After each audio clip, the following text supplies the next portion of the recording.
50% రిజర్వేషన్ల పరిమితికి లోబడి పంచాయతీరాజ్లో కానీ 2019లో తెచ్చిన మున్సిపల్ యాక్ట్ ప్రకారం కానీ 50% పరిమితికి లోబడి రిజర్వేషన్లు ఇవ్వాలని చట్టాలను తీసుకొచ్చింది. ఒకటి గంగ్ల కమలాకర్ గారు, రెండో మున్సిపల్ చట్టం తీసుకొచ్చింది వారి యజమాని. ఈ రెండు చట్టాలు వారి గుదిబండగా మారి అడ్డంకిగా మారడంతో ఈ ఎన్నికలు నిర్వహించడానికి మా ప్రభుత్వం చిత్తశుద్ధితోటి ఎంబడే ఆర్డినెన్స్ తీసుకొచ్చి ఈ అడ్డంకిని తొలగించండి అని మళ్ళీ ఆర్డినెన్స్ను గవర్నర్ గారికి పంపించినాం అధ్యక్ష. గవర్నర్ గారు ఆ ఆర్డినెన్స్ను కూడా వీళ్ళ మాటలు నమ్మి, ఒకప్పుడు ఆయన ఒక రాష్ట్రానికి ఆర్థిక మంత్రి, ఒకప్పుడు ఈ రాష్ట్రానికి ఆర్థిక మంత్రిగా పనిచేసిన ఆయనకి ఇద్దరి మధ్యలో మిత్రులతో ఉండి తెర వెనుక లాబింగ్ చేసి ఇది కూడా రాష్ట్రపతి గారికి పంపించాలని చెప్తే ఈ ఆర్డినెన్స్ కూడా రాష్ట్రపతి గారి దగ్గరకు పోయింది అధ్యక్ష. ఆ రోజు ఆర్డినెన్స్ ఎందుకు తెచ్చినాం అధ్యక్ష? అత్యవసరం ఉండి శాసనసభ నడవడం లేదు కాబట్టి ఆర్డినెన్స్ తీసుకొచ్చి పంపించినాం. ఈరోజు శాసనసభ ఉన్నది కాబట్టి ఆర్డినెన్స్ రాష్ట్రపతి నుంచి ఆమోదం పొందలేదు. ఎప్పుడైనా అత్యవసరంగా ఆర్డినెన్స్ తెస్తే ఆ తర్వాత వచ్చే శాసనసభలో బిల్లు ఆమోదించుకుంటాం. ఇవాళ ఆ బిల్లులు తీసుకొచ్చి ఇక్కడ పెట్టి వీటిని ఆమోదించండి అని అంటే ఏమాత్రం ఇప్పుడు గంగ్ల కమలాకర్ గారు మాట్లాడింది చూడండి అధ్యక్ష. 42% రిజర్వేషన్లు బలహీన వర్గాలకు వస్తే మొదటి వరుసలో గంగ్ల కమలాకర్ సంతోషంగా ఉంటాడని చెప్పిండు. వాళ్ళ నాయకుడు చంద్రశేఖరరావు, వాళ్ళ నాయకుడు తారక రామారావు, వాళ్ళ నాయకుడు హరీష్ రావు సంతోషంగా ఉంటాడని చెప్పలే. ఆయన స్పష్టంగా చెప్తున్నాడు వాళ్ళకి సంతోషం లేదు, వాళ్ళకి దుఃఖం ఉన్నది, వాళ్ళకి బాధ ఉన్నది, వాళ్ళు కడుపు నిండా విషం పెట్టుకొని ఉన్నారని చెప్పి గంగ్ల కమలాకర్ గారు స్పష్టంగా చెప్పారు. నాకు కూడా తెలుసు గంగ్ల కమలాకర్ గారు అభినందిస్తారు దీన్ని. కానీ ఆయన బాధల్లా వెనకాల కూర్చొని నడుపుతున్న ఆయన సమస్య. సో అందుకోసమని ఈరోజు మీరు చెప్తున్న జీవోలు ఏవైతే ఉన్నాయో అధ్యక్ష,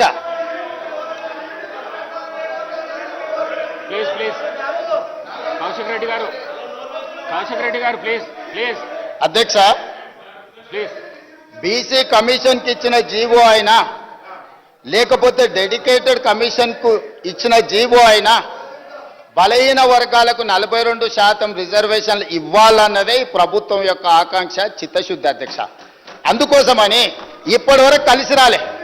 అదేవిధంగా గంగ్ల కమలాకర్ గారు ఇంకొక మాట అన్నారు, ఢిల్లీకి అఖిలపక్షాన్ని తీసుకెళ్తా అన్నారు, మీరు అఖిలపక్షాన్ని తీసుకెళ్లలేదని.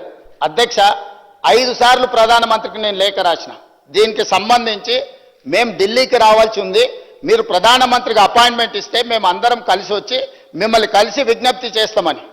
ప్రధానమంత్రి మనకు అపాయింట్మెంట్ ఇవ్వలేదు అధ్యక్ష.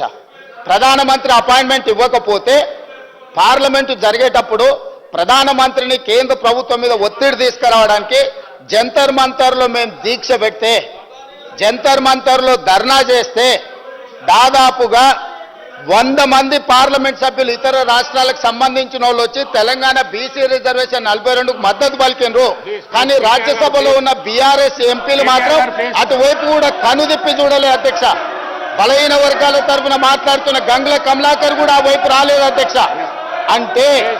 అంటే వాళ్ళ పార్టీ నాయకుడు బలహీన వర్గాలకు 42% రిజర్వేషన్లు ఇవ్వడానికి సిద్ధంగా లేరు, వాళ్ళకి చిత్తశుద్ధి లేదు. ఇవాళ కూడా ఈ గందరగోళం సృష్టించి బలహీన వర్గాలకు సంబంధించిన రిజర్వేషన్ల బిల్లు ఆమోదం చెందకుండా ఒక అబద్ధాల ప్రాతిపదికన ఈరోజు మాట్లాడుతున్నారు అధ్యక్ష. అందుకే ఇలాంటి వాళ్ళకి కనువిప్పు కలగడానికి ఫిబ్రవరి 4 ప్రతి సంవత్సరం సోషల్ జస్టిస్ డేగా నడుపుకోవడానికి ఇదే సభలో మా మిత్రులు పొన్నం ప్రభాకర్ గారు తీర్మానం ప్రవేశపెడితే ఆమోదించిన అధ్యక్ష. ప్రతి సంవత్సరము బలహీన వర్గాలకు న్యాయం చేసినందుకు బలహీన వర్గాల ఆత్మగౌరవాన్ని పెంచడానికి ఫిబ్రవరి 4 తారీఖును సోషల్ జస్టిస్ డే కింద జరుపుకోవాలని నిర్ణయించిందే ఈ ప్రభుత్వం. మిత్రుడు పొన్నం ప్రభాకర్ గారు మంత్రి గారు ప్రవేశపెట్టిన తీర్మానం అధ్యక్ష. ఈ ప్రభుత్వం చిత్తశుద్ధిని, మీరు తప్పులు చేసిండ్రు, మీ తప్పులకు ప్రజలు శిక్ష విధించిండ్రు, ప్రజలు ఒక తీర్పు ఇచ్చిండ్రు, ప్రజలు ఇచ్చిన తీర్పు మేరకు ఈ ప్రజాప్రభుత్వం ఏర్పడ్డది. ఈ ప్రజాప్రభుత్వం ప్రజలకిచ్చిన మాట ప్రకారం వాటిని అమలు చేస్తుంది. అమలు చేయడానికి మీరు సహకరించండి.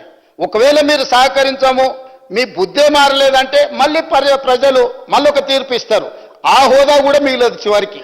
కాబట్టి దయచేసి వీళ్ళు రాలే వాళ్ళు రాలే, అంతకంటే ముందు రాహుల్ గాంధీ గారు ఏం చేసిండ్రు, ఏం మాట్లాడినరు, ఏం హామీ ఇచ్చిండ్రు, ఏ నిర్ణయం మేరకు ముందుకెళ్తున్నామో వీళ్ళు మాకు సూక్తులు చెప్పాల్సిన అవసరం లేదు అధ్యక్ష.